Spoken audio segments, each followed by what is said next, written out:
ಬಡವರ ಮಕ್ಕಳಿಗೂ ಕೂಡ IPL ಟಿಕೆಟ್ ಸಿಗಬೇಕು.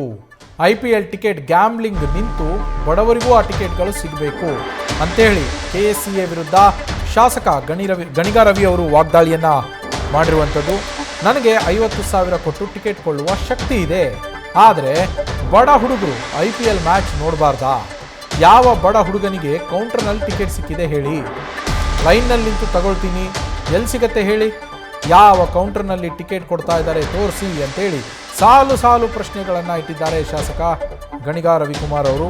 ಹಾಗೆ KSCA ವಿರುದ್ಧ ವಾಗ್ದಾಳಿಯನ್ನು ಕೂಡ ನಡೆಸಿರುವಂಥದ್ದು. ಆಯ್ತು, ಯಾವ ಲೈನಲ್ಲಿ ನಿಂತ್ಕೋಬೇಕು? ಆಯ್ತಪ್ಪ, ನಾನು ದುಡ್ಡು ಕೂಡ ಕಡಿದೀನಿ, ಟಿಕೆಟ್ ಎಲ್ಲಿ ಸಿಗ್ತಾ ಇದೆ? ನನ್ನ ಕ್ಷೇತ್ರದಲ್ಲಿ ಒಂದು 10 ಜನ ಟಿಕೆಟ್ ಕೇಳ್ತಾ ಇದ್ದಾರೆ ರೀ. ನಮ್ಗೆ ಟಿಕೆಟ್, ನಿಮ್ಗೊಂದು MLA ಆಗಿದೆ ಟಿಕೆಟ್. ಈ ಭಾರತದ ಪ್ರಜಾಪ್ರಭುತ್ವದಲ್ಲಿ ಜನಪ್ರತಿನಿಧಿಗಳು ಅಂದರೆ ಅವ್ರ ಕೈಲಿ ಎಲ್ಲವೂ ಆಗುತ್ತೆ ಅನ್ನೋದು ಜನಸಾಮಾನ್ಯರ ಥಿಂಕಿಂಗ್. ಅವರ ಥಿಂಕಿಂಗಿಗೆ ಕೆಲಸ ಮಾಡಬೇಕಾಗಿರೋದು ನನ್ನ ಜವಾಬ್ದಾರಿ.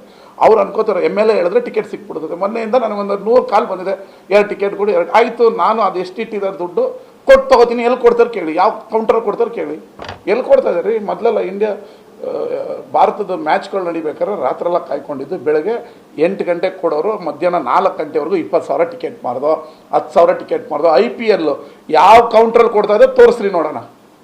This is gambling. ಇದು ಇವರು ದುಡ್ಡು ಮಾಡ್ಕೊಳ್ಳೋ ಮಿಷಿನ್ ಮಾಡ್ಕೊಂಡಿರೋದು. ಯಾವ ಕೌಂಟ್ರಲ್ಲಿ ಯಾವ ಬಡ ಹುಡುಗನ ಕೈಗೆ ಟಿಕೆಟ್ ಸಿಗ್ತಾ ಇದೆ ತೋರಿಸಿ. IPL ಸ್ಟಾರ್ಟ್ ಆದಾಗ 200 ರೂಪಾಯಿ ಟಿಕೆಟ್ ಇತ್ತು. ಇವತ್ತು ಸ್ಟಾರ್ಟಿಂಗ್ ಟಿಕೆಟ್ ಎಷ್ಟು ರೇಟು? ಆಯ್ತು ರೀ, ನನಗೆ 50,000 ಕೊಟ್ಟು ತಗೊಳಕ್ಕೆ ಶಕ್ತಿ ಇರ್ಬೋದು, ನಾನು 50,000 ಕೊಟ್ಟು P2 ಹೋಗ್ತೀನಿ. ಒಬ್ಬ ಬಡವ್ರ ಹುಡುಗ ಮ್ಯಾಚೇ ನೋಡಬಾರ್ದ? ಹಾಕಬೇಕು. ಕಡಿವಾಣ ಹಾಕೋರೆ ಅಧ್ಯಕ್ಷರಾಗೋರಲ್ಲ, ಎಲ್ಲಿಂದ ಹಾಕೋಕ್ಕಾಗತ್ತೆ? ಅದು ನೆಕ್ಸ್ಟ್ ಪ್ರಶ್ನೆ. ಯಾವ ಕೌಂಟ್ರಲ್ಲಿ ನೀವು ಟಿಕೆಟನ್ನು ಮಾರ್ತಾ ಇದ್ದೀರಾ?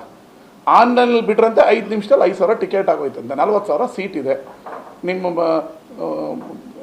ಇದು ಏನೋ ಬೋರ್ಡ್ ಅವ್ರಿಗೆ, ಅವ್ರಿಗೆ ಸ್ಪಾನ್ಸರ್ಗೆ ಕೊಡಲಿ. ಒಬ್ಬ ಬಡವ ಯಾಕೆ ಬಡವ್ರಿಗೆ ಎಲ್ಲಿ ಅವನಿಗೂ ಆಸೆ ಇದೆ ರೀ, IPLಗೆ ಹೋಗ್ಬೇಕು, ಎಲ್ಲಿ ಟಿಕೆಟ್ ತಗೋಬೇಕಂತ. ಎಲ್ಲಿ ಸಿಗ್ತಾ ಇದೆ?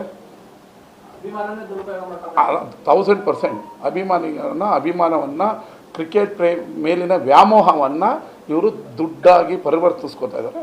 ಬಡವ್ರಿಗೆ ಟಿಕೆಟ್ ಸಿಗ್ತಾ ಇಲ್ಲ. ಯಾರನ್ನ ಮಾತಾಡ್ಬಿಟ್ರೆ ಅದನ್ನು 1 hour ಹಾಕೊಂಡು ಏನು VIP ಸಂಸ್ಕೃತಿನ ಇವರು ಟಿಕೆಟೇ ಕೊಡಬೇಕಾ ಮಾಡಬಾರ್ದು ಅಂತ ಹೇಳ್ತಾ ಇದ್ದಾರೆ. ಈ ಮಾಡೋದ್ರಲ್ಲಿ ಬಡವ್ರಿಗೆ ಯಾಕೆ ಟಿಕೆಟ್ ಸಿಗ್ತಾ ಇಲ್ಲ ಅಂತ ಯಾರು ಕೇಳ್ತಾ ಇಲ್ಲ. ಎಲ್ಲಿ ಸಿಗ್ತಾ ಇದೆ ಹೇಳಿ ತೋರಿಸಿ. ನೀರು ಎಲ್ಲಿ ಕೊಡ್ತಾ ಇದ್ದಾರೆ ತೋರಿಸಿ. ಯಾಕೆ ಪಾಪ ಹುಡುಗರು ರೋಡ್ ಗಲ್ಲಿ ಕ್ರಿಕೆಟ್ ಆಡ್ತಾರೆ, ಅವ್ರು ಯಾಕೆ ನೋಡಬಾರ್ದು? ನಾನು ಗಲ್ಲಿ ಕ್ರಿಕೆಟ್ ಆಡೋ ಹುಡುಗರು ಪರ, ಬಡವ್ರ ಪರ. ನೀನು ಅವ್ರಿಗೆ ಎಲ್ಲಿ ಟಿಕೆಟ್ ಕೊಡ್ತಿದೀಯ? 40,000 ಟಿಕೆಟ್ ಆಸನ ಇದೆ. 40,000 ಆಸನದಲ್ಲಿ 20,000 ನೀವು ಕೌಂಟ್ರಲ್ಲಿ ಮಾರಬೇಕು. ಅದು ಬಡವ್ರಿಗೆ ಸಿಗಬೇಕು. ಎಲ್ಲ ಬಡವ್ರ ಮಕ್ಕಳು ಹೋಗಿ ಕ್ರಿಕೆಟನ್ನು ಸ್ಟೇಡಿಯಮಲ್ಲಿ ಕೂತು ನೋಡಬೇಕು. ನೀವು ದುಡ್ಡಿರೋನಿಗೆ ಆನ್ಲೈನಲ್ಲಿ ಇದನ್ನೊಂಥರ ಈವೆಂಟ್ ಥರ ಕಲರ್ಫುಲ್ ಮಾಡಿಕೊಂಡು ನೀವು ಆಡ್ಕೋತಾ ಇದ್ದೀರ. ಇದನ್ನು ಕೇಳಿದ್ರೆ ನೀವು ವಿರೋಧ ಅನ್ನೋ ಥರ ಮಾತಾಡ್ತಾ ಇದ್ದೀರಿ.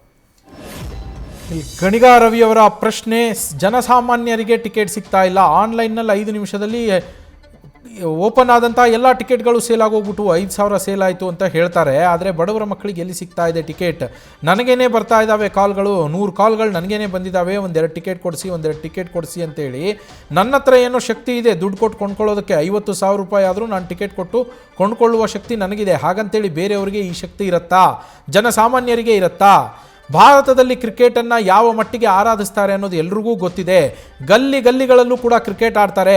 ಆ ಗಲ್ಲಿಗಳಲ್ಲಿ ಕ್ರಿಕೆಟ್ ಆಡುವಂತಹ ಹುಡುಗರಿಗೆ, ಯುವಕರಿಗೆ, ಯುವತಿಯರಿಗೆ, ಅವ್ರುಗಳಿಗೆ ಕ್ರಿಕೆಟ್ ನೋಡಬೇಕು ಅಂತ ಆಸೆ ಇರೋದಿಲ್ವಾ? ಅವ್ರಿಗೆ ಎಲ್ಲಿ ಸಿಗ್ತಾ ಇದೆ ಟಿಕೆಟ್? ಕೌಂಟರ್ನಲ್ಲಿ ಯಾಕೆ ಮಾರ್ತಾ ಇಲ್ಲ ನೀವು ಟಿಕೆಟನ್ನು? ಕೌಂಟರಲ್ಲಿ ಮಾರಿ, ಬರೀ ಆನ್ಲೈನ್ ಅಲ್ಲ, ಇದನ್ನು ಬರೀ ಬಿಸ್ನೆಸ್ ಆಗಿ ನೋಡಬೇಡಿ ಅನ್ನೋದು ಗಣಿಗ ರವಿಕುಮಾರ್ ಅವರ ಆಗ್ರಹ. ನ್ಯೂಸ್ ಫಸ್ಟ್, ನಿರ್ಭೀತಿಯಿಂದ ನಿಮ್ಮ ಪರವಾಗಿ.